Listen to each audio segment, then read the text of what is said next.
What's going on, guys, and welcome back to the channel. And before we get into today's video, guys, I just want to say if you're someone you like the legends of the game, I'm talking about guys from the 60s through the early 2000s, and maybe you're just someone that's younger and you haven't seen some of these players play, and you may want to get an idea of some of the legends from the past. Then this is definitely the channel for you guys because that's literally all I do. So if that's something that you enjoy, I would greatly appreciate it if you would subscribe to the channel and also posterize that like button because that would help me out a great deal. But with that being said, guys, let's get into today's video.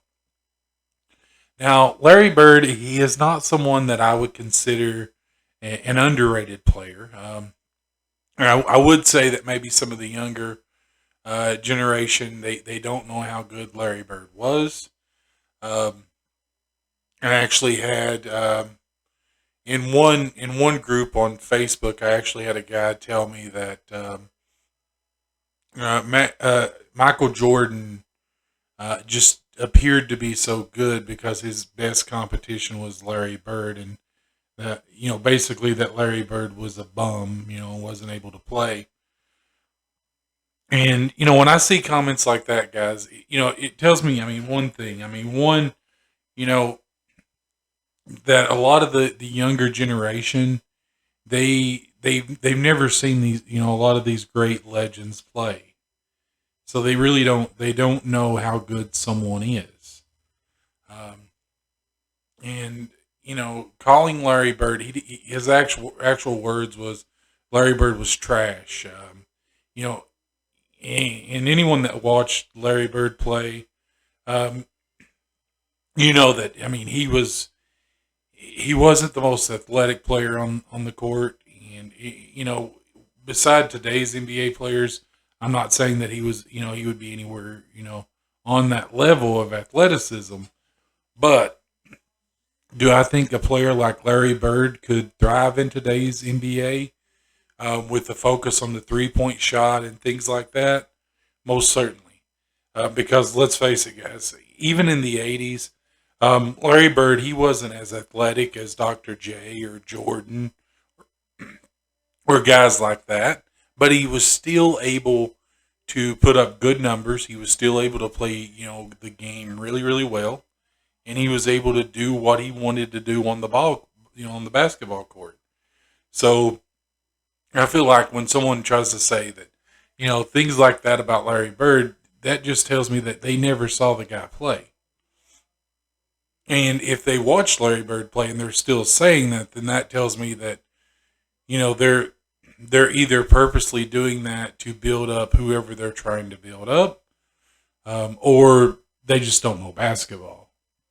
You know, and it's just one of those things, guys. I mean, the level of hate, whether it's coming from someone that that likes the heirs from the past, like myself, but also appreciates today's game. Um, or if it's someone maybe that's just younger that hasn't saw a lot of the legends play from previous eras.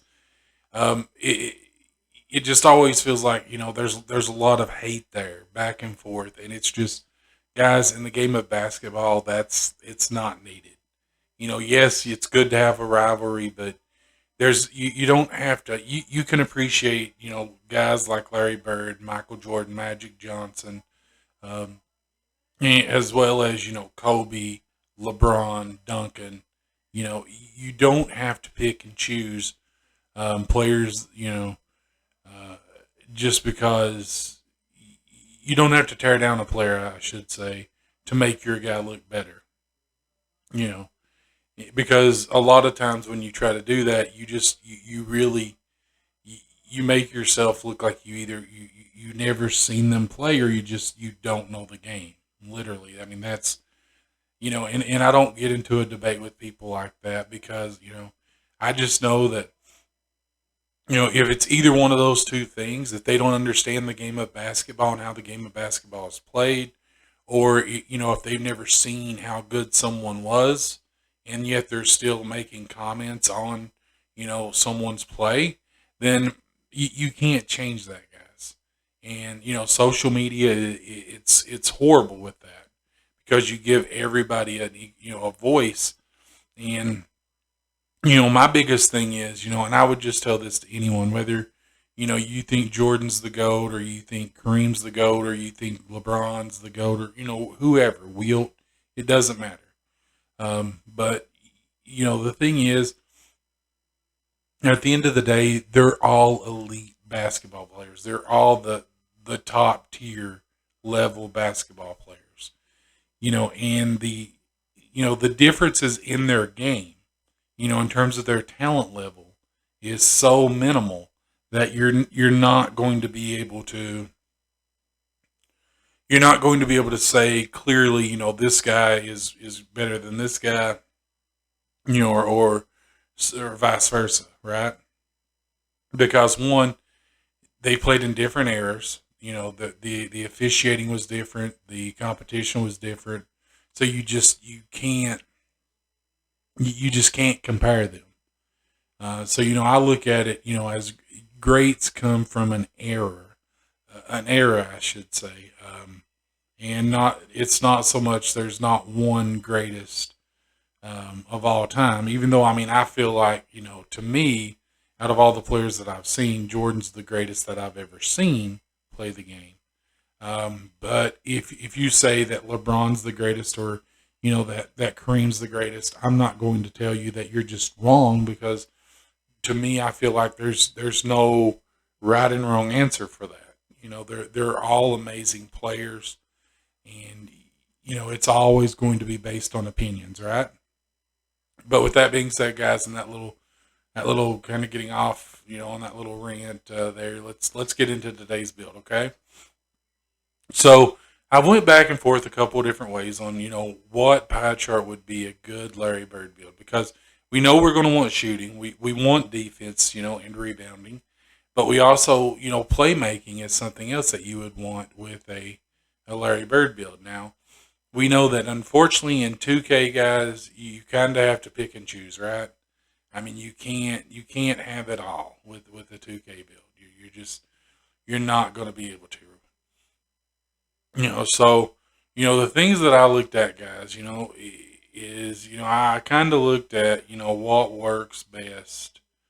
Um, and I felt like with doing that, I came upon the conclusion that I think that this is the best pie chart for a Larry Bird build. Okay, now and the pie chart that I'm talking about is the mostly green with a little bit of red and less yellow and blue.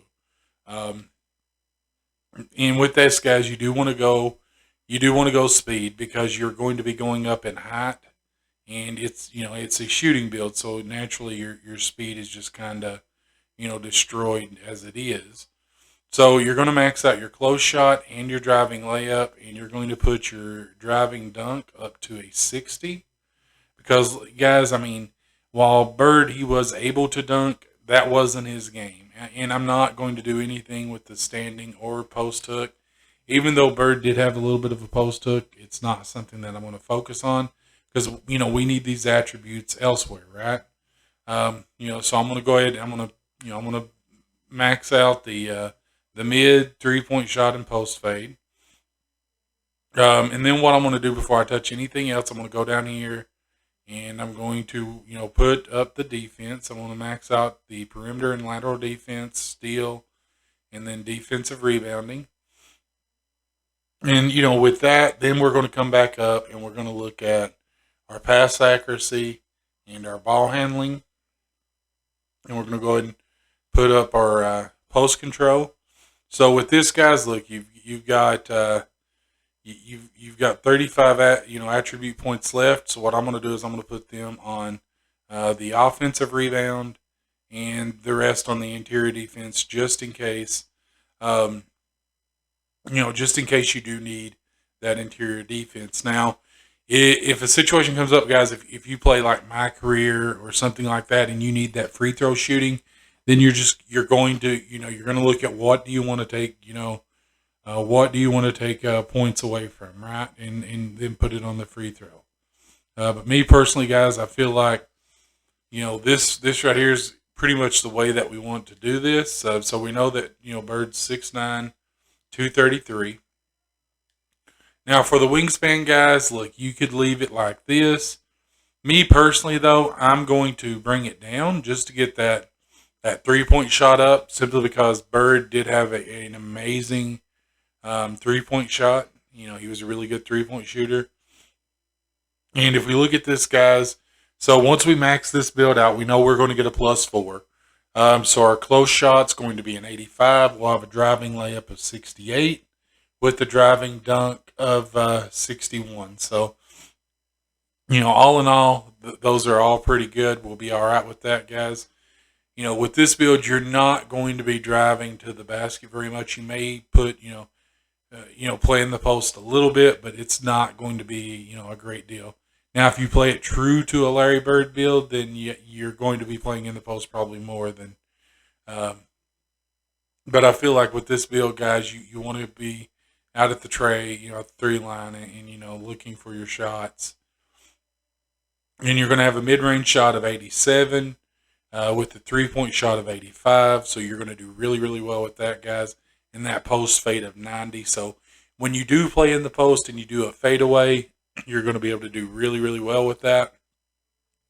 You're going to have the pass accuracy of 74 with the ball handling of 64, which, isn't great, but with this build, you'll be able to do all right with that. Your interior defense, it'll only be a 69. Your perimeter defense will be a 71 with the lateral quickness of 72. Your steal will be a 70. Which, guys, look, with the Larry Bird build, you're going to be playing the passing lanes more so than anything else. You're not going to be going, for, stealing the ball, as someone's dribbling. But you'll have an offensive rebound of 78 and a defensive rebound of 86. So you'll be able to rebound really, really well like Bird was able to. Okay, so for this, guys, you've got a couple of options, but, you're going to do the spot up take, right? I mean, it's a Larry Bird build that makes the most sense. And guys, you're a shooter. And one of the things I like, guys, I really like the shades of Gordon Hayward and Chris Middleton. Because I feel like both of those guys, they're not as good as Larry Bird was, obviously, but I can definitely see, some of Larry's game in the way that they play. And Keith Van Horn, he was one of those guys. I mean, he was just like just a really, really tall player. I'm not sure if any of you ever saw Keith Van Horn play. He wasn't very well known, but he was in college he was really, really good. He didn't have the NBA career that he had when he played at Utah for the Utes, because that's where he played college ball at. But he was drafted by the Nets. He never really made it, guys. But I mean, he could, he did have a good, decent shot. He was just he never lived up to those expectations, I guess. Kind of like Adam Morrison, just never, he never lived up to the expectations that he had. So, but let's go ahead and let's get into this, and we'll look at our badges and. Okay, so let's max this out. So for, I don't know why it started on shooting, but anyway, for our one finishing badge, guys, you can go Acrobat or Slithery Finisher. Myself, I'm going to go with Acrobat. Now we got 18 shooting badges, guys. So you're going to want to go Catch and Shoot, Hall of Fame, Limitless Spot Up, and Hot Zone Hunter Hall of Fame. And if you're looking, guys, you could do this one if you wanted to, guys. Me personally, I think I would do Blinders on Gold and Deadeye on Gold. But you could do Green Machine, you could do Volume Shooter, Stop and Pop, Sniper. You could really do, whichever you prefer. I just feel like, these badges here is going to work really, really well with the Larry Bird build. Again, when you're doing these builds, guys, you can do them several different ways. I mean, you could do You could do a stop and pop with Larry Bird build, a set shooter, sniper. There's a lot of different options that you have. This is just like I said. This is just saying this is the way that I would go with this build, but there's other ways that you can do that too. Now for the playmaking guys, I would do break starter on silver because you are going to be a taller player, so you may be able to get you may be able to get some rebounds and get the break started with that. I would do unpluckable and space creator as well, just because you don't want to lose the ball. Your handles aren't the greatest as it is, so unpluckable will help that a little bit, and then space creator just to create that space to get up your shots if someone's on you. And for the other guy, you could do bullet passer, um, or you could do needle threader. So it's really whichever you would prefer there. You could do post playmaker as well if you wanted to. Glue hands would be a decent one as well. Quick first step if you wanted to. It's just again, I mean, there's several different ways that you could do this. Um, Now for this, guys, I'm going intimidator on gold, interceptor on gold. I'm going to go rebound chaser on gold. Um, I'm going to go clamps on gold, and looking at what else we have here, guys. I'll do box on bronze, rim protector on silver, just in case you do happen to get in there, and then I'll do pickpocket on gold as well.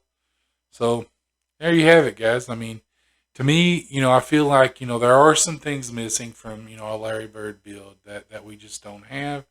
But I really feel like this is a pretty good representation within a 2K build, right? I mean, we're going to have to leave some things off with it being a 2K build, but we got to pick and choose what we want and what we can live without, right? But I can tell you guys that with this build, I've played it a couple of times maxed out. It's really fun. You could really shoot lights out with this build, guys, and you can still do all right on defense. You're against faster players. They're going to get by you. So if you wanted to do this build at maybe a power forward, or maybe even a center, guys, because look, 6'9", 233 in today's NBA, that you could do a really good stretch five with that build, guys. And with the center, could you imagine? I mean, you would be able to do really, really well with that build at center, right? I mean, I know Bird played small forward and some power forward, but like I said, guys, we're doing builds from previous eras in today's game. So, you could play them different ways. You don't have to play them at their same position. In today's game, Larry Bird could easily be a center, because of his rebounding ability, and he could play center very well in today's NBA. So I mean, just imagine that doing a build like this at the center position, you would be able to do really, really well with that, and it would be very, very fun. But with that being said, guys, if this is if you enjoy those legends of the game, guys from the '60s through the early 2000s, I would greatly appreciate it if you would subscribe to the channel, as well as like the video, because that would greatly help me out as well, especially if you enjoyed the content. And with that being said, guys, let me know in the comments below. Maybe some legends of the game that you'd like to see me build. It doesn't matter if they were superstars or just all stars, or even if they were just really, really good role players, right? I'm there's a lot of really good role players out there that have just been forgotten. And if it's something like that, guys, let me know. It doesn't matter. I would definitely do a build on them. But with that being said, guys, have a wonderful night, day, evening, wherever you are. Have a good one.